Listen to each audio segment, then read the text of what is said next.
அனைத்து இந்திய அண்ணா திராவிட முன்னேற்ற கழகத்தில் 45 ஆண்டு காலம் எத்தனை பேரை இந்த ஆட்சி கட்டளை அமர்வதற்கு உறுதுணையாக இருந்தேன் என்பது எல்லோருக்கும் தெரியும்.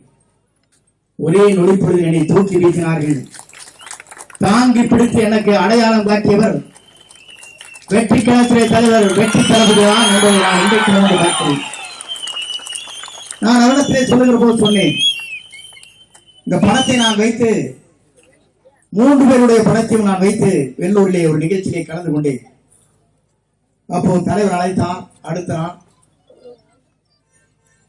அவர் பேசுகிற போது, சார் நீங்க அம்மா படத்தையே கண்டினியூ பண்ணுங்க, அப்பதான் எனக்கு மகிழ்ச்சியா இருக்குனார். எந்த தலைவர் சொல்லுவான்? அவன் படத்தை வைக்கிறக்கே பாக்கெட்ல அடிச்சு கொடுக்கிற தலைவர்கள் இருக்கிறாங்க. பிரிண்ட் பண்ணி எல்லாத்தையும் கொடுத்தாச்சான்னு கேட்கிற தலைவர் இருக்கிறாங்க. இங்கே ஜனநாயகம் இருக்கிறது. ஜனநாயகம் என்ற வேர்வையில் நாம் இன்றைக்கு நிலைபோட்டுக் கொண்டிருக்கிறோம்.